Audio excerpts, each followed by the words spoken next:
네. 아라모 시리즈 네 번째 시간, 저희들이 함께 나눌 본문 말씀은요, 요한복음 1장 35절에서 42절까지 저희들 보겠습니다. 요한복음 1장 35절에서 42절입니다. 본문 읽습니다. 또 이튿날 요한이 자기 제자 중 두 사람과 함께 섰다가 예수께서 거니심을 보고 말하되 보라 하나님의 어린 양이로다. 두 제자가 그의 말을 듣고 예수를 따르거늘 예수께서 돌이켜 그 따르는 것을 보시고 물어 이르시되 무엇을 구하느냐 이르되 랍비여 어디 계시오니이까 하니 랍비는 번역하면 선생이라. 예수께서 이르시되 와서 보라. 그러므로 그들이 가서 계신 데를 보고 그날 함께 거하니 때가 10시쯤 되었더라. 요한의 말을 듣고 예수를 따르는 두 사람 중에 하나는 시몬 베드로의 형제 안드레라.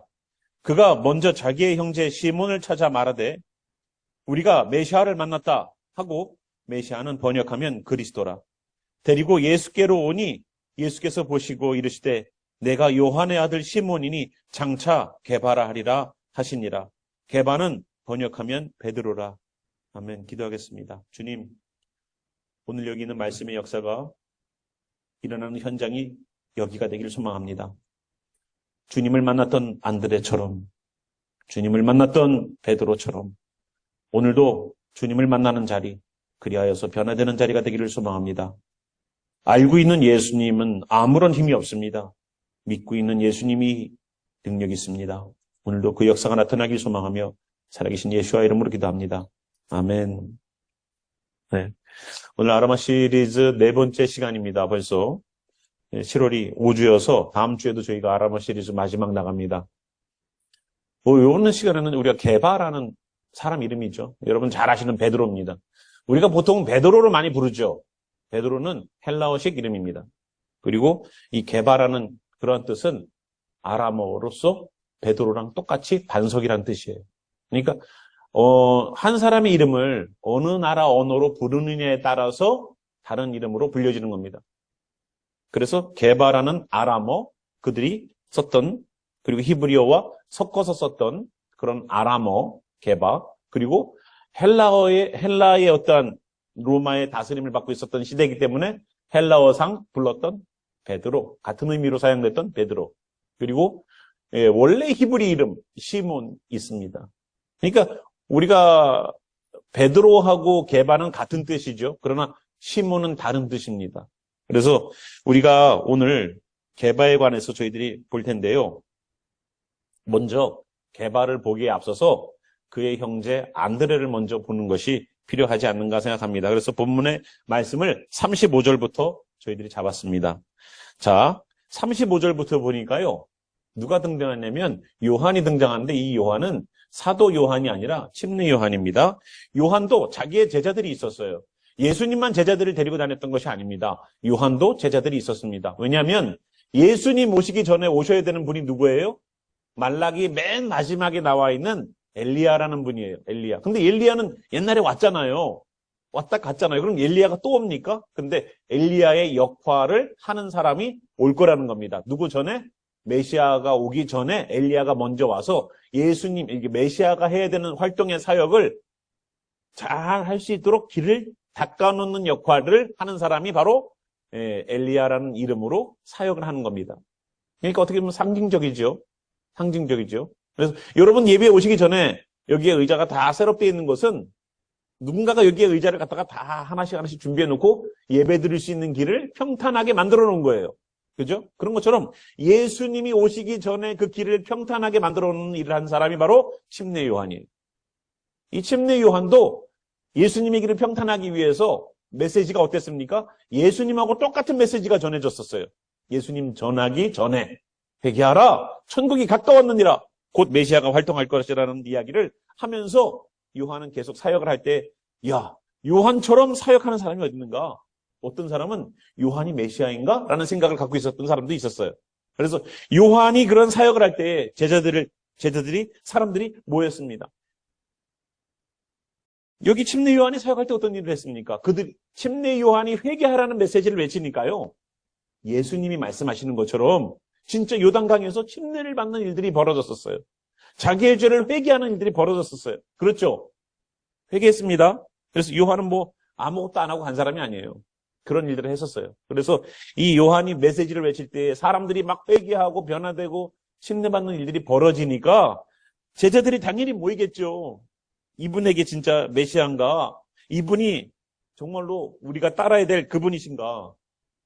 왜냐하면 유대인들이 생각하는 메시아라는 개념은 우리가 구약에서 배웠던 그 놀라운 능력을 행하시는 분도 맞지만 좋은 말씀, 능력의 말씀을 외쳐주시는 분, 그리고 백성들을 회개시키는 분도 메시아였었어요. 우리의 생각하고는 좀 메시아의 컨셉이 달라요. 그래서 랍비, 선생도, 말씀을 가리키는 선생도 메시아가 될 수 있어요. 유대인 컨셉으로는. 우리 컨셉으로는 아니지만, 성경의 이야기로는 다른 이야기지만, 유대인들은 그렇게 생각한다고요. 그래서 지난번에 1900 몇십 년대에 사역을 했던 랍비 선생님이 계세요. 제가 이름은 잘 모르겠는데, 그분이 굉장히 아주 그냥 메시지가 굉장히 파워풀했대요. 그리고 능력도 나타났대요. 그래서 그분이 메시아라고 생각해서 그분을 메시아로 따랐던 분들이 있더랍니다. 근데 메시아가 돌아가셨어요. 예, 그래서 메시아의 꿈이 또다시 누군가 메시아를 또 찾고 있어요. 그래서 지금 요즘 떠오르는 젊은 분이 계세요. 근데 그분이 제가 그분도 이름은 잘 몰라요. 근데 굉장히 이분은 젊은 영해요. 제가 볼 때는 한 20, 30대? 안 돼요. 그거밖에 안 돼요. 근데 말씀이 굉장히 파워풀하고 너무나도 영감 있는 말씀을 줘서 이분이 메시아인가 또 쫓아다니고 있대요. 이제 메시아의 컨셉을 아시겠죠, 이제. 우리가 생각하는 메시아랑 좀 달라요. 그래서 이 사람들도 침례 요한을 저분이 메시아인가? 라는 마음을 조금 가지고서 따랐다는 겁니다. 그래서 제자들이 있는데 거기에 두 사람이 함께 있었습니다. 요한과. 그런데 요한이 예수님을 보고 뭐라고 그랬냐면요. 보라, 하나님의 어린 양이로다. 나는 메시아가 아니야. 하나님께서 보내신 어린 양이야. 메시아야. 저분이야. 그러니까 37절 두 제자가 그의 말을 듣고 이제는 요한이 아니라 예수를 따르기 시작했어요. 그 두 사람 이름은 잘 모릅니다. 조금 이따 나와요. 자, 예수님께서 돌이켜서 그 따르는 것을 보시고 물었습니다. 무엇을 구하느냐? 뭘 나한테 원하기에 그렇게 내 뒤를 졸졸졸 쫓아오니? 그랬더니 라비요. 어디 계시오니까? 랍비가 계신 곳에 가기를 원한다는 거예요. 아직 이 사람들이 예수님을 메시아로 인정합니까? 아니에요. 랍비예요, 아직. 좋은 말씀을 해주시는 랍비예요. 그런데 랍비는 번역하면 선생이라. 근데 이 선생은 학교에서 수학, 과학을 가르치는 그런 선생님이 아니라 말씀을 풀어주셔서 가르쳐주시는 선생, 랍비예요. 근데 지금도 랍비는 굉장히 많습니다.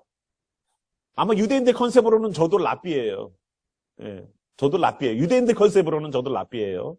예, 제가 여기서 이 능력의 역사 나타난다 그러면 저는 메시아가 되는 거예요. 예, 이래서 사이비가 나오는 거예요. 예, 그래서 여기에서 랍비라는 이름으로 구하는데 어디 계십니까? 예수님이 계신 곳을 보고 싶다는 거예요. 이게 중요할까요? 예수님이 계신 곳을 보기를 원한다는 게 중요할까요? 근데 이 사람들은 그걸 원했어요.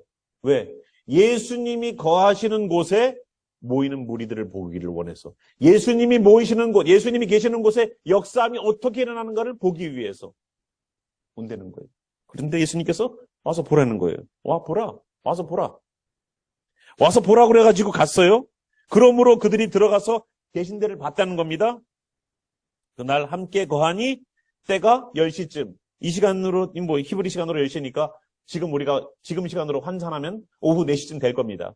오후 4시까지 같이 있었다는 거예요. 오후 4시까지 예수님과 같이 계신 데를 거한 것을 보고 나니까 40절에 보이는 반응이 있어요. 요한의 말을 듣고 예수를 따르는 두 사람 중에 하나는 이름이 나와요. 시몬 베드로의 형제 안드레라고 나옵니다.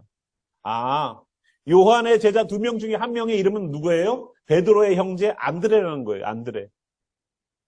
앙드레김이 아니에요. 예. 그 앙드레는 프랑스식 발음이고 영어식 발음은 안드레. 예. 그래서 이 안드레가 그 2명 중에 한 명의 제자였는데 이 한 명의 제자가 예수님이 거하셨던 그곳에 가신 데를 보고 그날 함께 거하니 바뀌었어요. 뭐로 바뀌냐? 41절 보겠습니다. 그가 먼저 자기의 형제 시몬을 찾아 말합니다. 우리가 메시아를 만났다 하고 얘기를 했다는 거예요. 근데 메시아는 번역하면 그리스도라, 기름 부은 자라는 뜻이에요. 안드레가 형일까요? 베드로가 형일까요? 여기는 형제라고 나와요. 우리는 추론해 볼 뿐이에요. 그래서 어떤 사람은 안드레가 형이야, 아니면 베드로가 형이야, 이렇게 얘기를 많이 하는데, 제가 생각하기에는 베드로가 형이에요. 왜냐하면 베드로는 결혼까지 했거든요. 그런데 안드레는 아직 총각이고요. 그리고 요한의 제자였었거든요. 자기의 식솔들을 데리고서 제자가 되기에는 굉장히 힘든 거거든요. 그러니까 베드로는 자기의 가족들을 다 포기하면서까지 주님을 쫓았던 사람이에요. 근데 안드레는 싱글이었기 때문에 요한의 제자로서 활동하기에는 너무나도 좀 낫지 않았을까. 그러니까 항상 결혼을 누가 먼저 시켜요? 보통 옛날에는 앞차가 가야지 뒷차가 가지요. 그죠? 장자가 먼저 갔습니다. 그래서 베드로가 형일 가능성이 더 높다. 확신은 아니에요. 그건 제가 나중에 가서 물어볼게요. 누가 형이세요? 하고 물어볼 텐데 제가 볼 때는 베드로가 형일 가능성이 높다 이겁니다. 그런데 안드레의 이름의 뜻이 뭔지 아세요? 남자다움이라는 뜻이에요.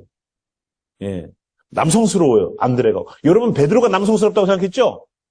베드로가 뭐 성격도 급하고, 뭐 말도 그냥 탁탁 하고, 그냥 예수님 뭐 안 된다고 할 때 막 예수님 멱살을 잡고 안 됩니다 하고, 발을 시킨다고 그래도 안 됩니다 그러고. 내 생각이 얼마나 똘똘 뭉쳤는지 아주 그냥 고집세. 그런 줄 알았죠? 안드레가 그렇더라고요, 안드레가. 이름이 안드레 들어가서 자 보면은 안드레가 무슨 뜻이라고요? 남자다움이라는 뜻이에요. 그래서 자기의 인생을 요한에게 탁 맡겨서 이제 주님의 일을 하겠습니다라고 자기 인생을 살았던 사람이 바로 안드레예요. 그런데 거기에서 멈추는 게 아니라 진짜 메시아를 찾으러 또 나서요.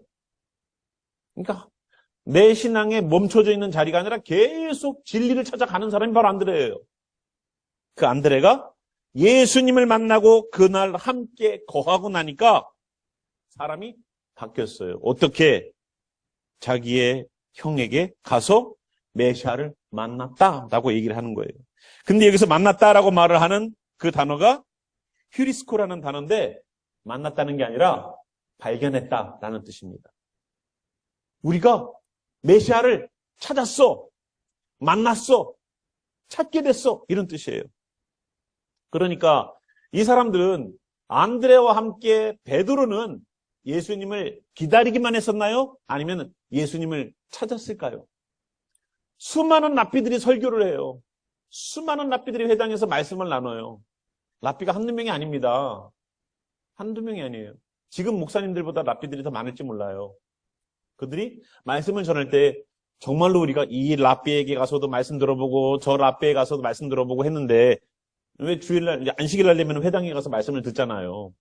근데 회당에 가면 이렇게 돼 있는 게 아니라 여기 강대상 같은 데에서 두루마리를 쭉 펴서 오늘은 몇 장 몇 절 말씀을 쭉 읽으면 그 읽은 말씀을 가지고 동그랗게 모여서 오늘 들은 말씀을 가지고 어떻게 이해하고 어떻게 적용할지 큐티 나눔을 해요.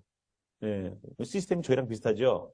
그래서 회당에서 그런 일을 할 때에 가서 말씀도 나눠주고 또 어떻게 살아야 될지 프랙티컬한 부분들을 얘기할 때 서기관 같은 사람들이 가서 이 말씀을 가지고서는 우리가 이렇게 해야 됩니다라고 디렉션을 주기도 하는 그러한 일들에 그들이 역할을 감당했었습니다. 랍비들의 역할이에요. 그러니까 그런 일들을 하면서 있었지만 메시아를 항상 기다리고 찾았었다는 거예요. 그래서 여기에서 말한 것처럼 베드로를 만났을 때는 메시아를 찾았다라고 안드레가 얘기하고 있다는 겁니다. 안드레는 그래서 드디어 예수님을 메시아로 인정하기 시작했어요. 처음엔 랍비였죠. 그런데 예수님이 계신 곳과 그날 함께 거하고 나면 누가 바뀌어요? 사람이 바뀌어요. 이게 정석이에요, 정석. 예수님과 시간을 갖는 사람은 어떻게 된다고요? 변화된다. 예수님을 만났는데 나는 변화가 안 돼. 예수님을 만났는데 내 성격이 변화가 안 돼. 예수님을 만났는데 내 인품과 성품이 변화가 안 돼. 그런 문제가 있는 거예요. 누가 문제가 있을까요? 능력 없는 예수님이 문제가 있어요? 아니면은 안 고치려고 하는 내가 문제가 있는 거예요. 아, 예수님께서 고쳐주시려면 벌써 고쳐주셨겠지. 그래요?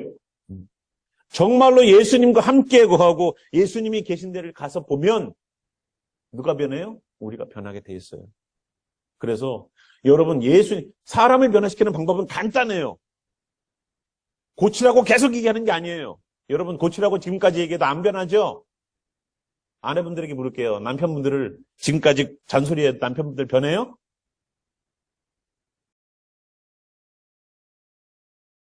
앞으로도 안 변할 거예요. 앞으로도 안 변해요. 나는 지금까지 똑같은 잔소리를 계속 듣고 있는 것 같아요. 여러분 어때요? 아니, 여러분 인생을 이제 인생을 어느 정도 하신 분들은 어떠십니까? 저 뒷줄 이렇게 뒷줄에 계신 분들은 어떠세요? 옛날에 했던 잔소리 지금도 하시나요? 아니면은 지금은 개선이 됐나요? 여러분 개선이 됐다면 굉장한 예수님보다 더 큰 능력을 갖고 계신 분들입니다.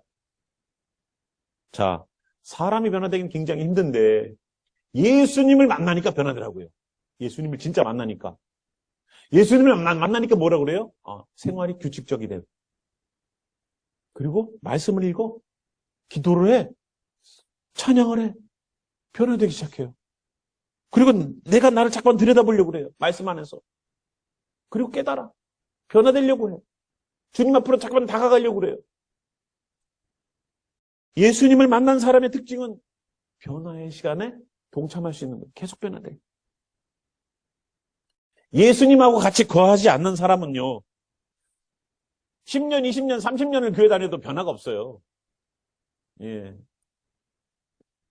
그래서 우리가 주님과 정말로 함께 있는다는 것은 중요한 문제라는 겁니다. 우리가 안드레가 이제는 베드로에게 가서 말을 하는 거예요. 우리가 메시아를 찾았다. 그리고 42절 데리고 예수님께 오니까 예수님께서 보시고 베드로와 대화를 나누시고 얘기하신 내용이 아니라 보시고 말하셨어요. 예, 여러분들 점집 가면 뭐라 그래요? 뭐 때문에 왔어? 용하네. 거기서 또 시작이에요. 그죠? 거기서 또 기가 팍 꺾이죠. 나를 아는구나부터 시작해서 내가 꺾이는 거예요. 왜? 요즘 뭐 힘들어? 다 힘들지. 뭐 힘들었으니까 점집까지 뭐 편하면 뭐하러 점집 가요. 그죠? 저를 얘기하는 게 아니에요. 저는 안 가요. 그런데 뭐. 예, 오히려 점 보시는 분들이 하고 말씀 들어야지. 근데, 자, 예수님께서 그걸 어떻게 하셨어요? 오자마자, 내가 요한의 아들 시몬이니, 어떻게 내 이름을 알지? 처음 보는데? 어떻게 내가 누구의 아들인지 알지? 처음 보는데? 얼마나 놀랐을까, 베드로는. 얼마나 놀랐을까요? 베드로는요, 예수님 때문에 놀란 경험이 한두 번이 아니에요. 물고기 잡다가도 놀라고, 예수님이 부활하셨어도 물고기 잡으러 갔다가 예수님 나타납니까? 놀래가지고 그냥, 예? 우통 벗고서 그냥 그물 깊다가 예수님 오시다는 말에 그냥 우통 뒤집어 쓰고 그냥 물속으로 뛰어들어가서 예수님을 만나는 사람이에요. 대단한 사람이에요. 자, 예수님이 내가 요한의 아들 시몬이니 라는 말씀을 듣고 장차 개바라 하리라 라는 말씀을 들었어요. 야, 저 같으면은요, 우리 아버지 이름을 대고서 우리 아버지 이름 아들 누구야 하고 그러면 저는요 바로 따라다녀요. 그냥 잴 거 없어요. 나를 아는데. 그러면 이 시몬 베드로라고 말했지만 이 시몬 베드로 게바 이름의 뜻을 저희들이 한번 좀 파헤쳐 볼까요? 시몬 히브리 원래 아버지가 준 히브리 이름의 뜻은 이름은 시몬인데 시몬의 뜻은 듣는 자, 순종하는 자의 뜻이 있어요. 그러니까 이 첫째 베드로는 굉장히 순종적이에요. 아버지가 말하면은 얘야 이렇게 해야지. 네. 아버지가 누구예요? 비둘기예요. 그러니까 아들은 어떻게 해요? 순종적으로. 저는 굉장히 영적으로 이 아버지와 아들의 영적인 맥은 같다고 저는 봐요. 그래서 아버지는 비둘기, 아들은 순종. 듣고 순종하는 자. 얼마나 좋습니까? 근데 둘째는 뭐예요? 남자다움. 이런 뜻이에요. 그러니까 굉장히 안드레는 베드로보다 먼저 움직였다는 겁니다. 그러나 나중 되면 누가 바뀌어요? 안드레의 이름은 점점 페이드되고 베드로의 이름이 점점 많아지죠. 그죠? 바뀌기 시작해요. 언제부터? 지금 이 순간부터. 장차 개바라 하리라. 늘 듣던 자예요. 그냥 설교도 듣고 말씀도 듣고 찬양도 듣고 유튜브에 설교 좋은 설교 갖다가 다 듣고. 근데 예수님이 원하시는 건 그게 아니더라고요. 예수님이 원하시는 건요, 듣고 앉아있는 우리가 아니라 게바처럼 누가 흔들어도 흔들림 없는 반석처럼 살아가는 사람을 주님이 원하시더라고요. 지금까지는 내가 교회에서 무리 안 일으키고 문제 안 일으키고 조용히 말씀 듣다가 오고 예배드리고 가면 되지, 이거로 신앙생활했던 우리가 이제는 주여 나를 사용하여 주시옵소서의 사람으로 바뀌더라는 거예요. 주님이 원하시는 사람은 이제는 내가 들고 있는 내 신앙의 모습이 아니라 주님을 위해서 나서는 게바 같은 사람을 원하시더라는 거예요. 여기서 말하는 이 게바, 번역하면 헬라어로 번역하면 베드로라는 반석이라는 뜻이지만 이 반석이 진짜 큰 반석이 아니라 반석에서 조금 피스가 떨어진 스톤도 베드로라고 그러고 반석이라 게바라고 그래요. 그러니까 이 베드로가 예수님께서 저 가이사랴 빌립보에 가셨을 때에 사람들이 나를 누구라 하더냐라고 했을 때 예, 선지자라고 합니다. 예, 어떤 사람은 침례요한이라고 합니다. 예, 어떤 사람은 뭐라고 합니다. 라고 말을 할 때, 그러면 너희는 나를 뭐라 하느냐라고 말할 때 베드로가 뭐라고 그랬습니까? 주는 그리스도시요 살아계신 하나님의 아들이십니다. 라고 메시아라는 것을 정확하게 얘기했어요. 그러니까 야, 베드로야, 네가 복이 있도다. 근데 정말로 이것을 알게 하시는 이는 내가 아니요 하늘에 계신 아버지시니라 라고 베드로를 칭찬해 주셨어요. 그리고 음부의 권세가 이 반석 위에 세운 교회를 무너뜨리지 못할 것이다 라고 말을 했습니다. 그래서 베드로는 정확하게 말하면 베드로 위에 십자가가 서 있는 교회가 서 있는 게 아니에요.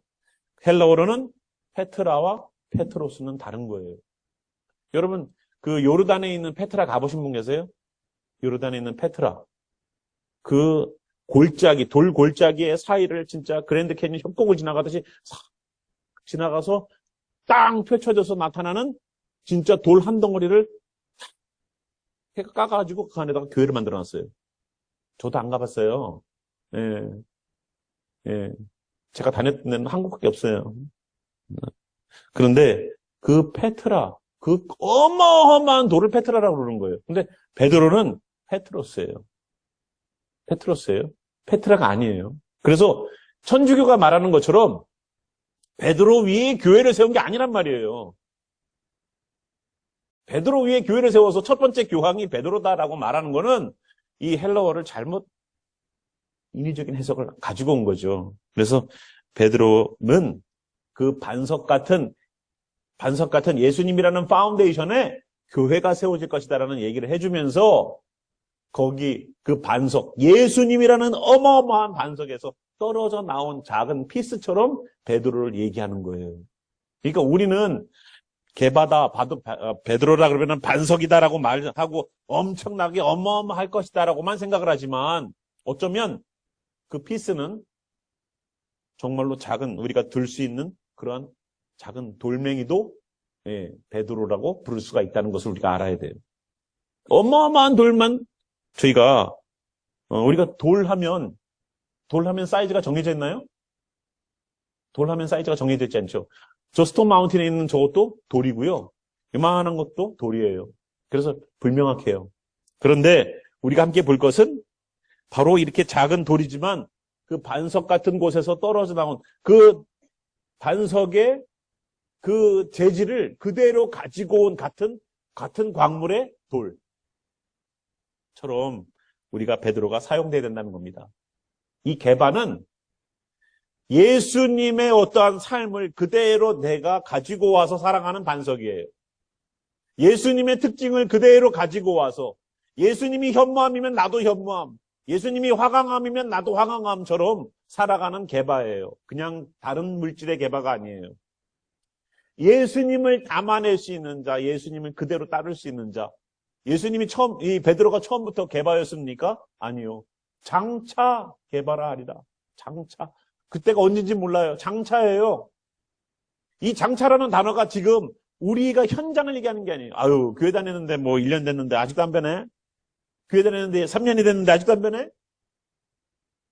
장차 변하겠지. 장차. 예수님이 만나서 확 다 변하면은요, 다 믿죠. 다 믿죠. 이 세상의 범죄가 다 사라지죠. 근데 장차. 베드로도 예수님 따라다니면서 얼마나 많은 실수를 합니까? 예수님이 잡혀가셨던 밤에도, 예수님께서 발을 씻기겠다고 했던 그 밤에도, 안 된다고 유일하게 말했던 사람도 베드로. 다른 제자들은 다 발 씻겼는데 혼자 나서서 전 제 발은 안 됩니다라고 말했던 베드로. 자기의 생각 가운데 꽉 사로잡혀서 예수님이 뭔가를 하려고 해도 내 뜻에 위배되면 예수님 아닙니다라고 말을 했던 베드로.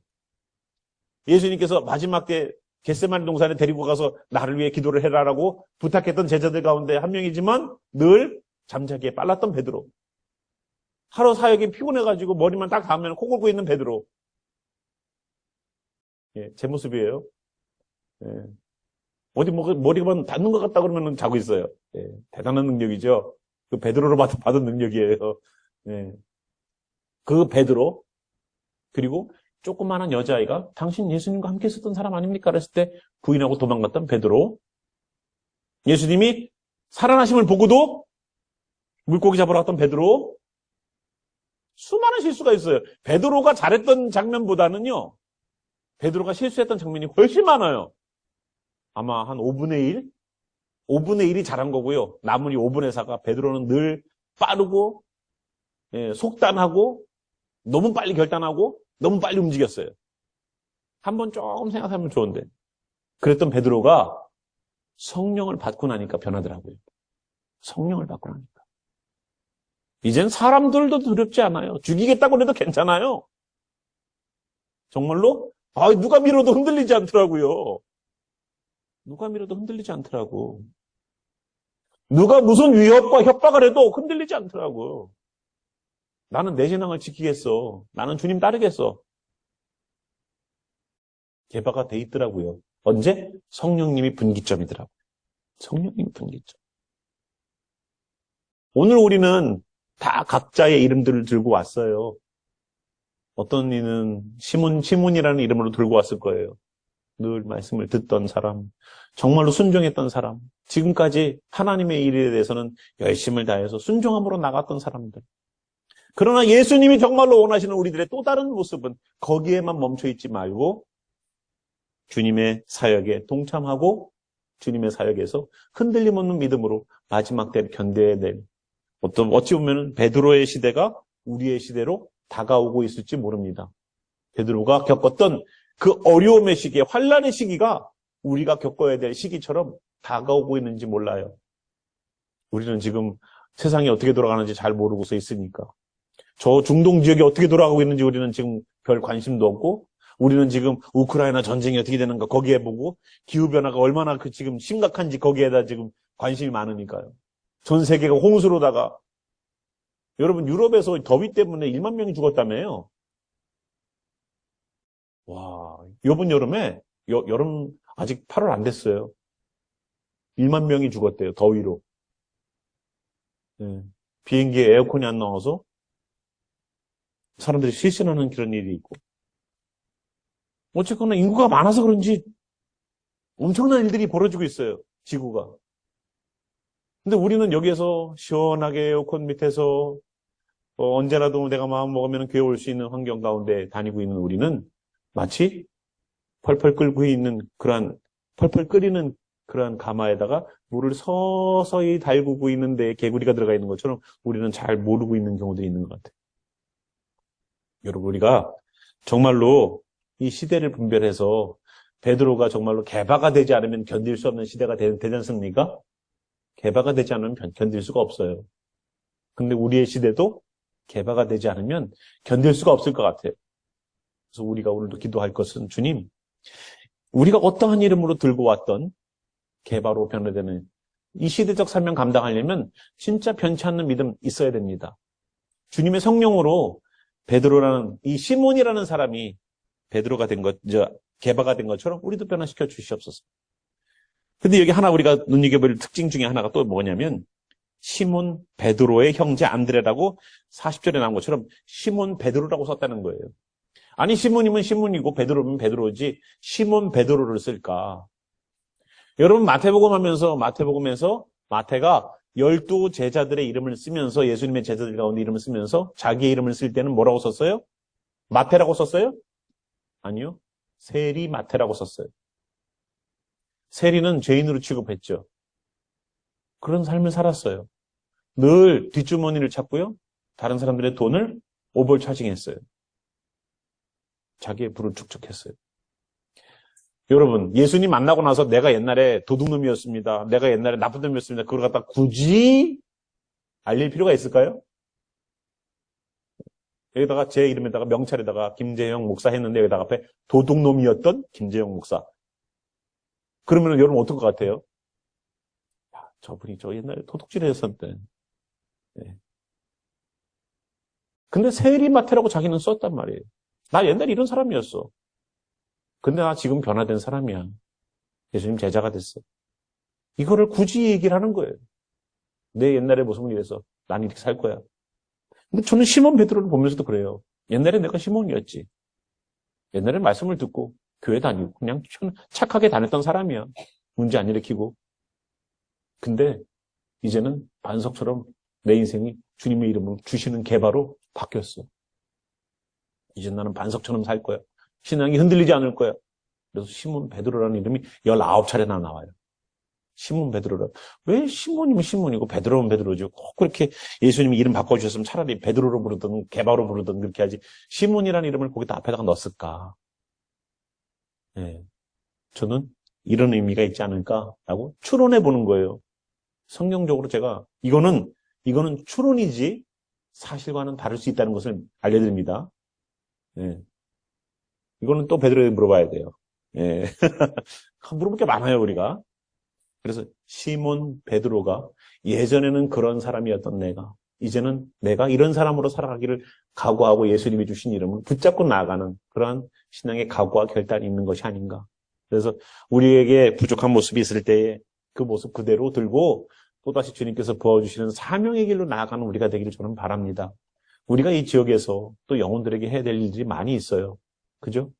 멈추지 마시고 이제 우리가 여기에 착한 성도로 남아있는 것 그것을 넘어서서 주님의 사역을 감당하는 성도로 우리가 서기를 바랍니다. 저 또한 설교하는 목사가 아니라 영혼을 구령하고 살리는 그런 목사가 되기를 원해요. 우리가 이 자리가 아니라 더 주님이 원하시는 그런 사역의 자리로 주님의 초대함이 느껴지는 개바라는 이름 오늘 함께 배워봤습니다.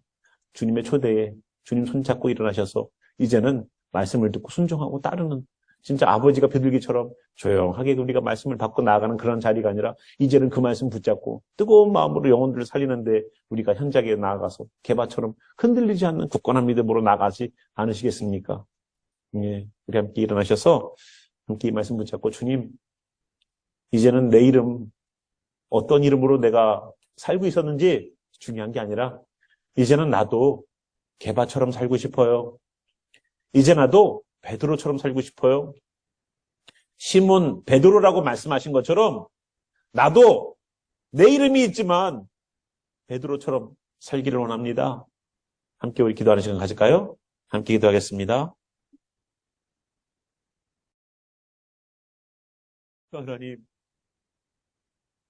시몬이 예수님으로부터 게바라는 이름을 받고 나서 베드로라고 이름을 헬라어로 바꿔 부르면서 수많은 실수 가운데 얼마나 그 이름이 무거웠을까요? 나는 늘 예수님 앞에서 실수하는데 예수님은 계속 나를 베드로로 게바로 보고 계시는 그 이름 주셔서 예수님을 부인했던 그 자리에서 울 수밖에 없었던 이유도 예수님이 주신 이름은 흔들림 없는 반석인데 나는 오늘도 예수님 부인했지 않은가 라는 그 괴로움 아닐까요? 주님, 분명히 주님은 예수님을 믿는 자리에서 거기에 멈춰있는 우리가 아니라 예수님을 전하는 자리, 영혼을 살리는 자리로 우리를 부르셨을 겁니다. 우리가 시몬에 멈춰있지 않게 하시고 장차 개발하리라는 말씀처럼 지금 당장은 아닐지 몰라도 정말로 주님 손에 쓰임받기를 소망합니다. 주님. 주여, 여기 있는 영혼들 개바가 되게 하소서. 흔들림 없는 반석이 되게 하소서. 주님과 성질이 같고 주님과 성품이 같고 주님과 모든 것이 같은 그 반석에서 조금 떨어져 나온 돌멩이가 될지라도 개바가 되게 하소서. 오늘도 여기 있는 이들에게 주의 함께 하심이 있기를 소망합니다. 하나님께서 사랑하여 주셔서 예수님께 붙여주신 하나님의 그 사랑과 예수님께서 만나셔서 우리를 다 아시고 장차 개바로 부르시는 것처럼 우리에게 소망과 꿈을 가지시는 예수님의 사랑과 오늘도 성령님이 내주하시면서 우리가 베드로처럼 만석으로 살진 못해도 하나님 그 이름의 무게 때문에라도 똑바로 살려고 하는 그 몸부림이 있게끔 계속 말씀으로 채근하시는 성령님의 역사가 오늘도 주님 나라 가는 그 순간까지 우리가 주님의 반석처럼 굳건한 믿음 들고 나아가기를 소망하는 이들에게 영원히 함께 계시기를 살아계신 우리 구주 예수와 이름으로 축원하며 기도합니다. 아멘.